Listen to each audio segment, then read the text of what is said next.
ज्यांचा भाग्यांक 3 आहे, भाग्यांक 3 म्हणजे त्यांच्या पूर्ण बर्थडेटची बेरीज, म्हणजे जन्मदिनांकाची बेरीज ज्यांची 3 येते, अशा व्यक्ती सर्वात प्रथम त्यांच्यामध्ये लीडरशिपचा गुण असतो आणि प्रचंड आकर्षक असतात दिसायला. त्यांचं कम्युनिकेशन इतकं सुंदर असतं ना, की समोरच्याला भुरळ घालणारं असं कम्युनिकेशन असतं. आणि सगळ्यात महत्त्वाचं म्हणजे एखाद्याला जर कन्व्हिन्स करायचं असेल तर ती पॉवर पण त्यांच्याकडे प्रचंड असते, कारण 3 नंबरवर गुरु रूल करतो. या व्यक्ती ज्या आहेत 3 नंबरच्या, त्यांचं मायनस पॉईंट काय आहेत तर ह्या ना प्रचंड मूडी असतात आणि अननेसेसरी ओव्हर थिंकिंग अतिशय करतात.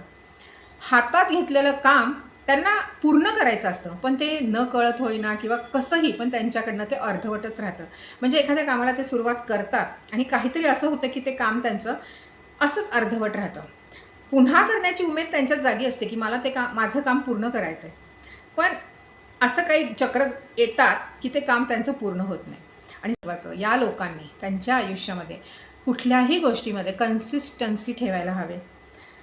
पैसा कमवण्याच्या मागे लागण्यापेक्षा या लोकांनी फक्त काम करत राहायचं. पैसा त्यांच्याकडे आपोआप आकर्षित होईल. त्यांना फक्त काम करायचं आणि कामामध्ये कन्सिस्टन्सी ठेवायची. तुम्ही 3 नंबरच्या व्यक्ती आहात. तुम्ही हे कसं होईल ते कसं होईल याचा विचार करण्यापेक्षा हे असं घडणार आहे आणि हे असंच होणार आहे असा विचार करायला सुरू करा. जास्तीत जास्त गुरुवारचे पिवळे कपडे घालणं चालू करा. पाण्यामध्ये गुरुवारची हळद टाकून आंघोळ करणं चालू करा. रोज गुरुची, आपल्या जे गुरुस्थानी आहेत, मग साईबाबा असतील, स्वामी समर्थ असतील, जे पण आपले गुरु आहेत, त्यांचं दर गुरुवारी मंदिरात जाऊन दर्शन घ्या. मंदिरात बसून त्यांची एखादी उपासना करा किंवा घरी तुम्ही केली तरी हरकत नाही.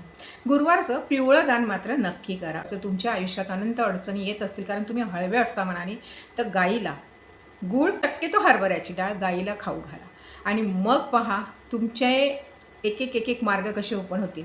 आणि तुमच्याकडे इतक्या सुंदर पॉवर्स आहेत, त्याचा उपयोग करा. स्वतःमधल्या त्या पॉवर्सना ओळखायला शिका, कारण तुम्ही तुमच्यावर गुरु रूल करतोय. म्हणजे विचार करा की किती भाग्यवान आहात तुम्ही. म्हणजे नक्कीच तुम्ही ह्या सगळ्या रेमेडीज करून तुमचं भाग्य आणखीन चमकवणार.